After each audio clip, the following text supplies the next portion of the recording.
Hello, my name is Nadine and welcome to Hop Along Studio. So in today's video, I wanted to share with you several ways you can use your Gelli prints in your actual art pieces.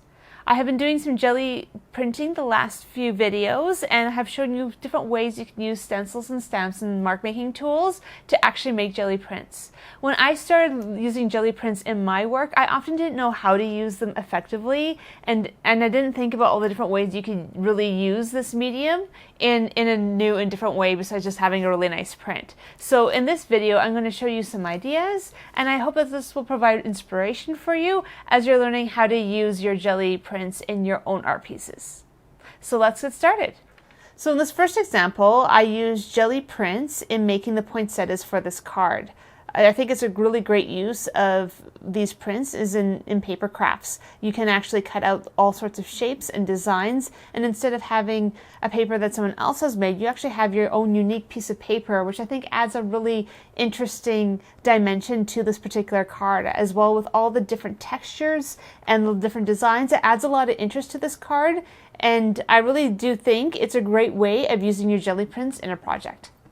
So another way you can use your Gelli prints in your journals or in your scrapbooking pages is by making them backgrounds. In this case, I actually used two different Gelli prints and used another type of Gelli print to kind of cohese them together so you can really tell that they're different. Because I was using similar paint, colors, and similar design, instead I was able to get some really interesting textures in here. And again, it's not a lot of work. You've already put the work in by doing the Gelli prints, and they're unique enough on their own that they stand up just fine in a background. So it's another great way of using Gelli printing in your work that is very simple and makes a really great statement. And here's another example of this, where I basically wanted to showcase one small picture of art, and I thought about it. And I was thinking, well, how else would you want to show art except by using your own art prints? In this case, because of the way that I layered the second layer of this print, you'll notice it actually creates this nice border. So I didn't really have to do much. I basically had to put my piece of paper down and throw my picture on top, add some journaling, and off I went. So there's something to be said about the simplicity that Gelli printing brings to our projects. So instead of it being something that takes a lot of time, a lot of effort, it can be something very simple but very effective.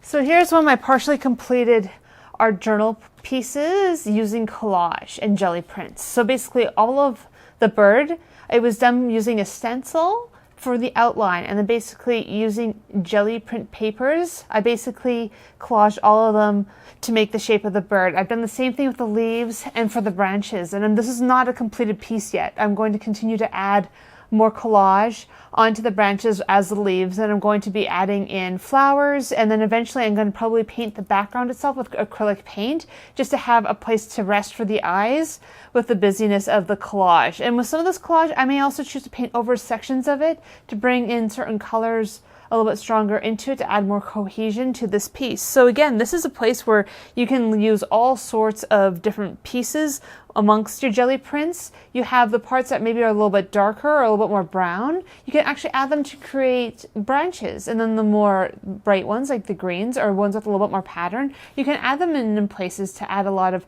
contrast. Even in this bird, a lot of the golden here were certain sections of a print, and the blue were others. So you do end up with a bit of waste when you start doing collage, just because of the way you end up tearing your Gelli prints into very small pieces. But at the same time, another really effective way of using Gelli printing in your projects.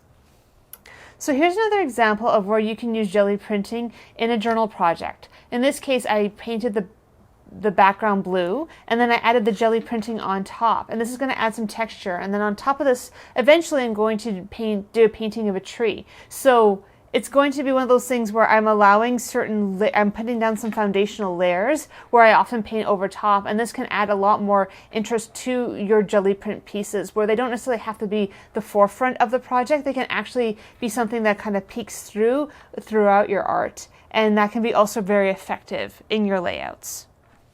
So another way you can add jelly printing to your projects is by putting it on a canvas. So this is a large canvas that I am going to be doing a painting on, and I wanted to start with a more interesting background. So I've actually added a bunch of different jelly prints. Some of them that are kind of follow the same side of the color, while other ones that are a little bit more dramatic. And that was the point, is I wanted to try to add something that added a lot of different interest on here, and I will cover up what I really don't want to show through as much, and the ones I want to show through I'm going to paint lighter over. So there's a lot of ways you can use this to add a lot of variety to your backgrounds just to start with.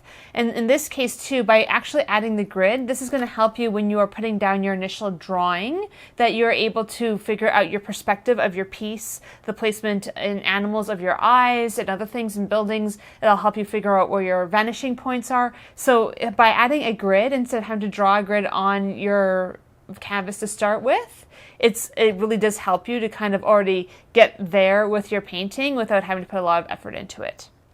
So this is probably one of my favorite ways of adding jelly printing to a project. In this case, I created a grid using Gelli Prints. I used matte medium to collage it onto the page. Then basically I painted on top of it my image of the rabbit. But what's really interesting about it is around the eye, in the fur here, and even here where you can see a little bit of the texture of the jelly print that was underneath. It adds a little bit of dimension, a little bit of like little things that pop out and add interest to this painting. As well, in this corner here, the pink, and in here, the green, where this is a mostly opaque kind of background or foreground for the rabbit, but at the same time, I'm adding interest through that. And up here, I actually left the jelly printing kind of as is. And so this is where you can get a lot of dimension within your prints and using your prints in a way that adds to your art in a really effective manner. Thank you for watching. I hope that you've enjoyed this video. If you have, if you could like it, subscribe to my channel and click the notification button so you don't miss out on any future videos. As well, I have a website, hopalongstudio.com, where I have other videos and articles to provide you creative inspiration. I hope that you have a really great week, and I will see you next time.